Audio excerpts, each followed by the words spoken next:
第118章紫云翼。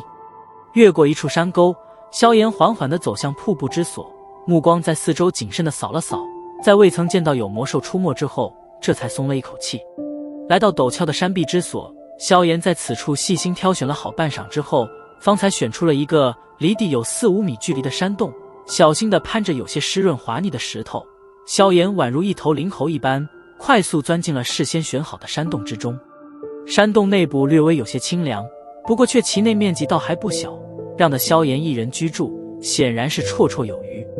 目光在山洞内部地面上细心地扫视了几圈，未曾发现有什么魔兽遗留下的东西后，这才略微放心。在将山洞粗略地打扫一圈后，从那戒中拿出一些购买的野外物资，在山洞中搭建出了一个柔软干燥的歇息床榻。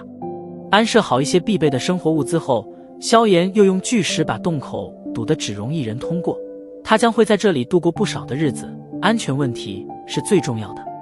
做完这些，萧炎拍了拍手上的灰尘，望着有些昏暗的山洞，略微沉吟，接着从那戒中取出3枚从那宝洞内扣出来的月光石，将之摆放在四周石壁上的凹槽中，顿时柔和的光芒便将山洞照得亮堂了起来。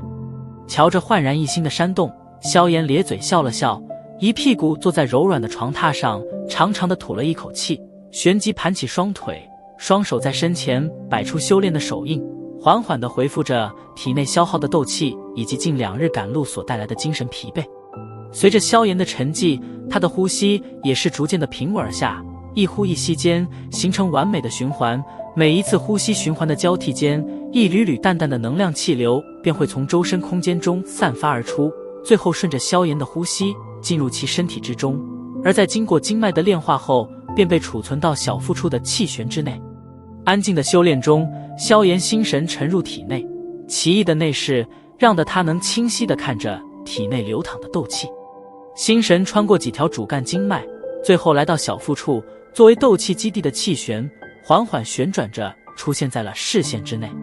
再次见到这神奇的气旋，萧炎心中略微有些欣慰。经过近1年的修炼，当初在晋升斗者时仅有巴掌大小的乳白气旋，如今却是因为斗气功法的缘故转化成了淡黄色，而且面积也是宽大了许多。萧炎能够清楚地感觉到，如今气旋中所蕴含的斗气浓度足足比当初强上了10倍不止。望着那些从经脉中不断输入气旋的淡黄斗气，萧炎微微一笑，心神缓缓地撤离了体内，待得体内斗气完全恢复之后，这才睁开眼眸，懒懒地扭了扭身子，神清气爽的感觉再次回到萧炎身上，紧紧地握了握拳头。萧炎能够察觉到，因为近段时间的苦修，现在自己的实力正在从5星斗者逐步地对着6星迈进，或许再要1-2个月的时间，自己应该便能进入6星的层次。而到时候，如果去掉重剑的束缚，再加上自身的几种玄阶斗技，或许便能够与8星斗者相抗衡。当然，这里的前提是那位8星斗者所精通的斗技等级要低于萧炎，毕竟萧炎的功法才仅仅是最低级的黄阶，这是他唯一的软肋。将精气调理到正常状态之后，萧炎手掌一翻，一卷黑色的卷轴出现在了手中，正是那卷玄阶高级的飞行斗技。翱翔天空是每个人的梦想，而对于自由飞行，萧炎同样非常的有兴趣。飞行是逃命的最好保障，如果那天夜里没有小一仙的蓝鹰的话，他们2人想要逃离被重重包围的悬崖，难度恐怕会直线上升。现在的斗气大陆，斗气化翼是斗王以上的强者才有的专利，别的人一般都只能望天而叹，可萧炎这偶然得到的罕见飞行斗技，却是能够让他脱离这种界限的束缚。双手握着卷轴，萧炎舔了舔嘴唇，解开卷轴上精心捆绑的细绳，然后缓缓摊开。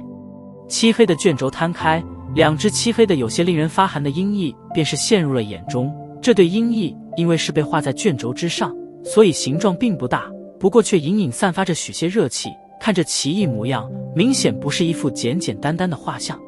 鹰翼呈黝黑之色，隐隐还透着一些紫色云纹，细细看上去，双翼竟然犹如黑色的钢铁一般，有着一种特殊的金属质感。鹰翼上的羽毛散发着微弱的热气，萧炎对着上面轻吹了一口气，脸色不由微微一惊，只见在那阵清风之下，阴翼上的羽毛竟然犹如真正的翅膀一般被浮动起了起来，极为神奇。目光在阴翼上扫过，萧炎眼中忽然停留在了一旁的一行小字之上，眨了眨眼睛，轻声跟着念了出来：黑焰紫云雕，5阶飞行魔兽，相传为拥有远古凤凰的稀疏血脉，飞行速度在所有飞行魔兽中名列前茅，天性狡诈凶残，极难捕获，只生存于大陆偏南的云之蓝地带。5阶魔兽，心间震了一震，萧炎咽了一口唾沫，那可是足足相当于人类的一名斗王强者啊！本卷斗技名为阴翼，同时也称紫云翼，是本人与几位好友耗费3年时间，方才成功捕获一头黑焰紫云雕，以秘法取其双翼，最后方才形成这卷可供人修习的飞行斗技。此斗技是我临终前用斗气所绘，仅能容一人修行，切记。真是牛人，竟然敢去抓斗王级别的飞行魔兽，啧啧地惊叹了2声。萧炎有些好奇，这位留下这些东西的那位前人究竟是何种级别的强者。目光从小字上移开，萧炎小心地伸出手掌，轻轻地触摸了一下那双略微泛紫的漆黑阴翼，怎么摸起来像真实的东西一样。手掌上传来的羽毛触感让得萧炎大为惊异，手掌再次细细地抚摸了一次，脸色忽然猛地一变，犹如触电一般的收回手掌，惊骇地失声道：这阴翼里竟然有灵魂的存在。萧炎的灵魂感知力极为的优秀，刚才在他触摸着阴翼之时，分明地察觉到阴翼中隐藏了一个充满着暴虐的狂暴灵魂。咦，果然隐藏有灵魂，不过却是毫无意识的灵魂。苍老的诧异声音忽然地从萧炎手指上的戒指中传出。毫无意识？愣了愣，萧炎疑惑地问道：我想这应该是以前制造飞行斗技的秘法所致吧。把飞行魔兽的灵魂与翅膀剥离而出，最后融合在一起。当然，这里的融合肯定是需要一些独特的秘法相配合，才能够形成真正的斗技。难怪现在的飞行斗技几乎已经失传，原来在制作的过程中还必须懂得这些古怪的东西。药老淡淡的笑道：那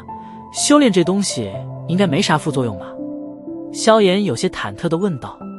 你刚才所感应到的灵魂应该便是那头紫云雕吧？经过这么多年的岁月磨练，它的智慧多半已经完全变成了野兽的本能，只要在使用的时候防备一点，一般都不会出事。药老笑道。听得药老的话，萧炎这才松了一口气，他可是有些害怕修炼了这东西会让他自己反被那头紫云雕的灵魂给控制了，毕竟5阶的魔兽所具备的智慧并不会比人类低。再次把目光投注到卷轴上的黑色阴翼上，萧炎把卷轴侧方上所需的如何修炼的程序细细地看了好几遍之后，眉头微皱，轻声道：这上面说在修炼的过程中，翼中的紫云雕灵魂或许会攻击修炼之人，若是能够抵御下他的灵魂攻击，那便能够继续修炼，如若不然，奉劝得道之人放弃修炼。看来想要修炼这飞行斗技还是有些危险啊。吐了一口气，萧炎无奈地叹息道：想要得到一些东西，自然要付出点其他的东西。药老淡淡地笑道：以你的灵魂强度，并不需要太过担心紫云雕的灵魂攻击，它虽然是5阶，不过如今却不过是个残魂而已，成不了气候。闻言，萧炎微微点了点头，旋即咬了咬牙，终于下定决心地缓缓伸出手掌，双掌移至卷轴之上，轻压着柔软的双翼，深深地吸了一口气。萧炎眼眸缓缓闭上，在手掌贴着双翼不久之后，阴翼之中那暴虐的阴魂猛然间发出一声让得灵魂颤酥的尖利鸣叫，鸣叫声穿过卷轴，最后顺着萧炎的手臂犹如钻子一般死命地冲击着他的脑子。第一次受到来自灵魂的攻击，萧炎浑身猛然一颤，脸色凭空地白了几分。陈神，守好脑袋，任由他攻击。戒指中传来药老的喝声，咬着牙点了点头。萧炎的灵魂感知力在脑袋之外围绕成几圈防护，终于是将那能够直至灵魂的尖利鸣叫声抵御而下。似是见到灵魂嘶鸣没有效果，那道紫云雕的灵魂在沉默瞬间之后，一股暴虐的情绪忽然从卷轴中传出，然后对着萧炎心灵深处窜去。稳守心神，别让它控制你的情绪，不然你会沦为只知杀戮的野兽。药老的沉声集合适宜地响了起来。再次深吸一口气，萧炎紧守着心神，不敢让那暴虐的情绪侵入丝毫。这番灵魂上的较量足足持续了10多分钟，方才以紫云雕的落败缓缓收场。论起实力来说，虽说萧炎远远比不上5阶魔兽，可在经过无数岁月的压制后，现在这头紫云雕已经和一头残废的野兽没什么区别。当那犹如野兽一般的暴虐情绪从心中潮水般的退出之后，萧炎顿时全身酸麻的软了下来，脸色苍白的模样看上去极为的疲倦。这种灵魂上的对碰远非肉体对碰所消耗的精力可比。成功了吧？抹去额头上的冷汗，萧炎问道。你具备了修炼这东西的资格了。闻言，萧炎欣慰地笑了笑，双掌再次触着阴翼，不过此次却在未受到攻击，抿了抿嘴。萧炎体内的斗气顺着卷轴上所需的轨道在体内缓缓地运转了起来，片刻之后，斗气流转到了手臂处，逐渐地窜进手掌之中。当斗气出现在掌心之时，黑色卷轴之上的阴翼骤然间光芒大盛，紫黑两色越来越浓，最后化为2道细小紫黑光芒，闪电般的窜进了萧炎手掌之中。2道细小的紫黑光芒进入萧炎体内之后，便是顺着经脉急速流转。当它们流转到萧炎背脊处的经脉之时，却是骤然停顿，然后转头，竟然是硬生生的将经脉拉扯出了2条极为细小的支脉。这2条支脉从主干中延伸而出，在到达背脊处时，方才缓缓停止。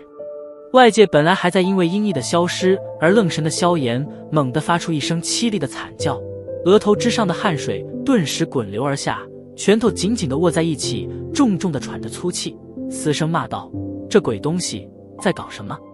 身体曲卷在床榻之上，萧炎使劲地咬着嘴唇，丝丝血迹在嘴中蔓延开来。在坚持了片刻之后，萧炎终于是忍受不住这种经脉撕扯的剧痛，非常干脆地一头晕了过去。